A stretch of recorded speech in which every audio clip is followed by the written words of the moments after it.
Drone attack here, drone attack there.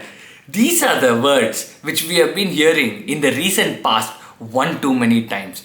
What are these drones or unmanned aerial vehicles? How did they develop? How are they able to execute missions halfway round the globe by operating them just where we are sitting? Are these drones going to replace pilots? Are these drones going to change the future of modern warfare?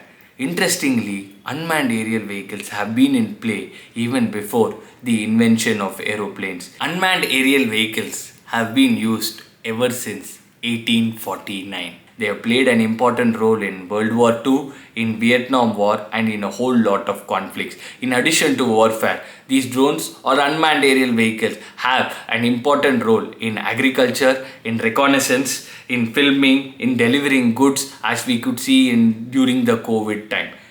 Hi guys, welcome to my YouTube channel Everything with James. Today we are going to be dealing with the history of drones.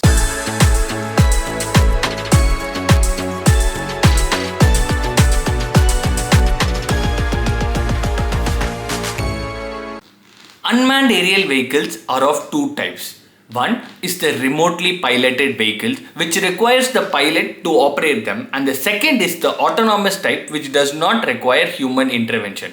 The earliest history of unmanned vehicles goes to July 1849 when the Austrians, then they wanted to attack Venice. What they did was they took 200 hot air balloons and they time fused 24 to 30 pound bombs in them, and they were designed to go off at a specific time at a specific location. These were lifted off either from land or from their ship Volcano. These hot air balloons, sadly that day the wind did not cooperate. Because of that, many of these hot air balloons turned back into Austria only, or some of them blasted near the HMS Volcano. In 1898, Nikola Tesla showed that an unmanned boat can be operated by using a radio signal which can be used to turn the motor on or off. Then came the era where the Wright brothers invented the aeroplane. Then came the thought, could there be any unmanned aerial vehicles that time? So one of the first unmanned aerial vehicles was something called as the Kettering bug, which was invented by the Britons during the time of World War I. One of the main players during this time was a person called A.M. Lowe. He is called as the father of unmanned aerial vehicles. Also, he is the father of radio signal guidance system. They tried to invent these unmanned aerial vehicles so that they can go and attack the Zeppelins. I have a video about Zeppelins and the Hindenburg disaster, for which I have given the link in the description. You guys can see that video for more knowledge about Zeppelins. Sadly, these were in the development stages only in World War I, and they were not used during World War I. In the interwar period, 3 E-1 aircrafts were converted into unmanned aerial vehicles. The first cruise missile which was operated on an unmanned aerial vehicle was named Larynx. This cruise missile was attached to a monoplane designed to take off from an aircraft carrier and operate in autopilot mode. After this, the British introduced the Queen Bee, which was an unmanned aerial vehicle, which served as a precursor for the drones. In 1936, the US introduced an unmanned aerial vehicle controlled by radio signals, and they named it drones. Coming to the World War II period, a person by the name Reginald Denny, he built a radio plane company and he created 15,000 drones. In the World War II time, mainly these drones were used for reconnaissance, aerial reconnaissance. They were used to take photographs in places where the pilots couldn't go. There have been instances in World War II where these drones have been used for warfare also.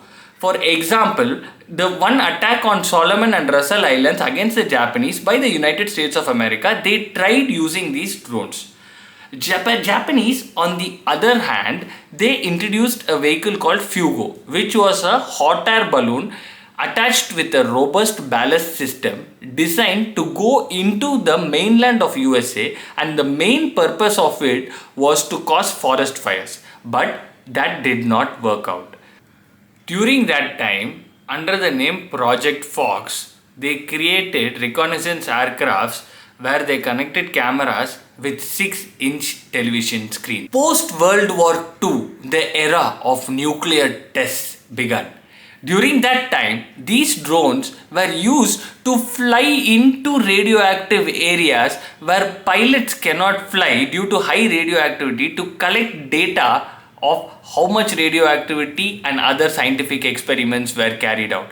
Then came the era of Vietnam and USSR.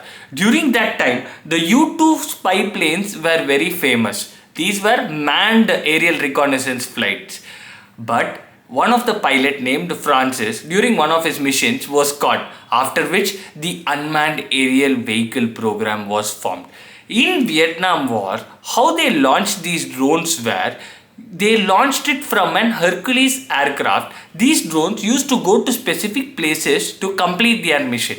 Once this mission is over, they used to parachute down and fall in certain places, and they were recovered by helicopters.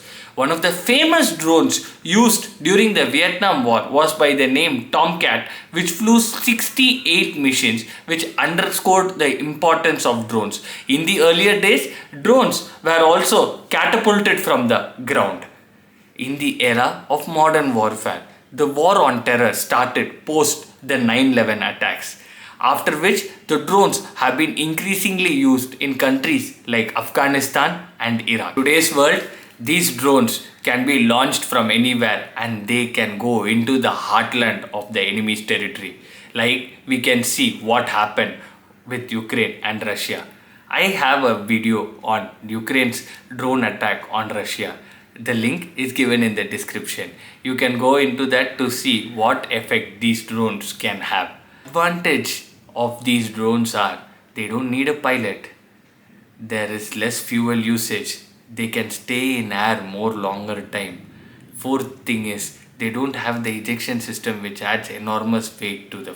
In the present day, the use of drones in addition to warfare are the ones used in natural disasters, the one used in delivering goods. Especially we can see during the COVID times where drones were used to deliver food and other essentials in places where lockdown was put. In natural disasters, in places like forest fire, in floods, and in aerial reconnaissance, weather photography, the drones are being used. Now the question comes, will these drones replace pilots, or movies like Terminator 3 where the machine thinks by itself and act accordingly? Will it come true? Only time is going to tell. Do like, share and subscribe me for more interesting videos like this.